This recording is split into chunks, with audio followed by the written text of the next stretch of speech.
नामित मल्होत्रा और नितेश तिवारी के रामायण में कौन कौन सा टेक्नोलॉजी यूज हुआ है उस पर आज एक एक कर बात करेंगे, तो इसलिए इस वीडियो के एंड तक जरूर देखना। और जिन लोगों को रामायण आदि पुरुष 2.1 समझ रहे तो उनको ये वीडियो जरूर देखना चाहिए, क्योंकि उनका सब डाउट इस वीडियो में सॉल्व हो जाएगा।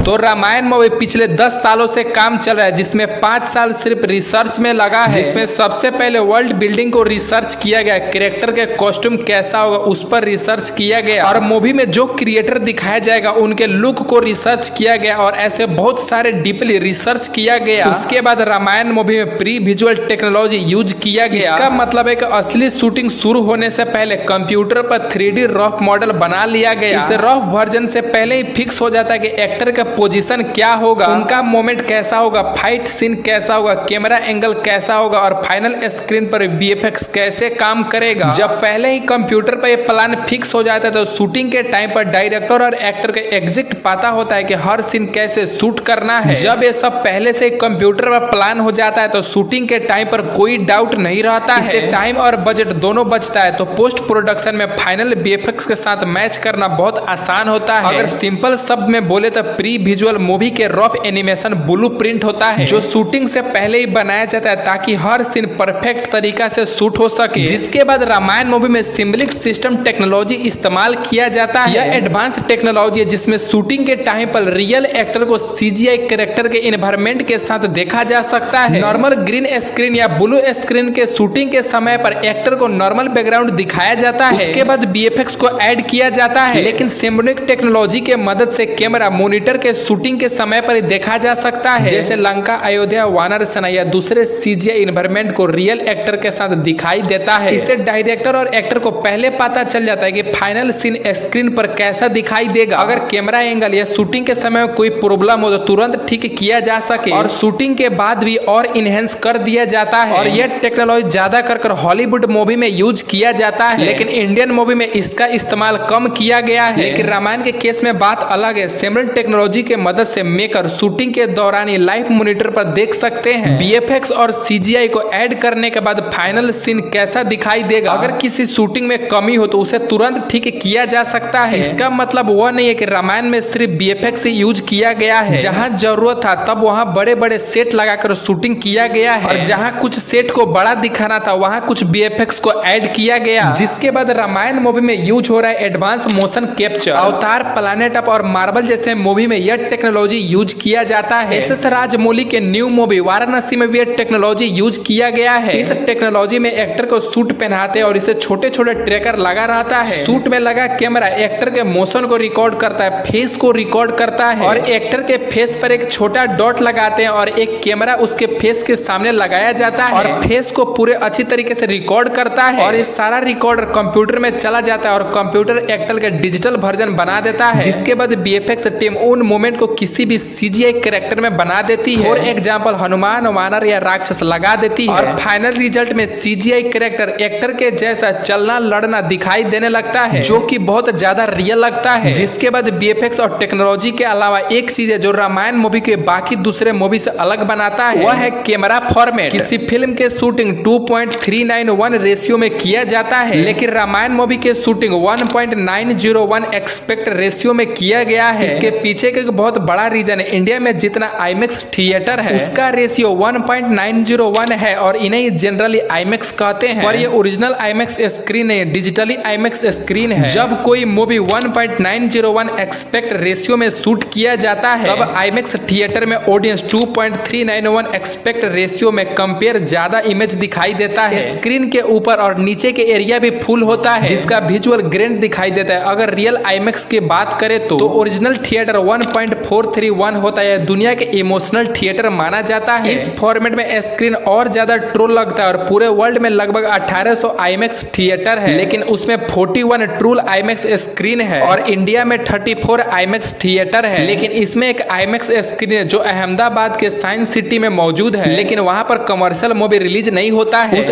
स्क्रीन का ज्यादा कर साइंस डॉक्यूमेंट्री रिसर्च के लिए किया जाता है, इसलिए इंडियन ऑडियंस के लिए IMAX उपलब्ध नहीं। उसका रेशियो 1.901 1901 होता है, इसलिए रामायण को 1.901 में शूटिंग किया गया ताकि इंडिया के हर आईमैक्स थिएटर में सिनेमैटिक एक्सपीरियंस मिल सके। और इसके बाद नामित मल्होत्रा के रामायण को सिर्फ इंडिया तक सीमित नहीं रखने वाले हैं, बल्कि उसे ग्लोबल लेवल पर रिलीज किया जा रहा है। इसलिए रामायण मूवी में यूज हो रहा है AI लिपसिंग टेक्नोलॉजी। पूरे वर्ल्ड के सिनेमा में पहली बार यूज हो रहा है रामायण मूवी में। मतलब सोचो, नॉर्मल कोई मूवी दूसरे लैंग्वेज में आता है या तो डब होता है या तो सब टाइटल के साथ आता है, लेकिन रामायण मूवी में ऐसा नहीं होगा। यहाँ पर AI एक्टर लिपसिंग को मैच करेगा। एग्जाम्पल में जैसे जापान में यह मूवी रिलीज होता है तो वहां पर जापानी लैंग्वेज के साथ लिपसिंग टेक्नोलॉजी यूज होगा। मतलब मूवी दुनिया के हर लैंग्वेज लिपसिंग के साथ ही फुल होगा। और रामायण मेकर के प्लान है कि रामायण मूवी को ग्लोबली मल्टीपल लैंग्वेज में रिलीज करना। और रामायण मूवी को 45 लैंग्वेज में रिलीज किया जा रहा है और ऑडियंस हर लैंग्वेज में अपने साथ कनेक्ट हो सकती है। AI लिपसिंग टेक्नोलॉजी काम कैसे करता है, चलो बताते हैं। Like Eminem is now becoming something we can put directly in your hands. もうそのひばりさんのプロジェクトに参加できたことは私たちにとって大変光栄なことでした。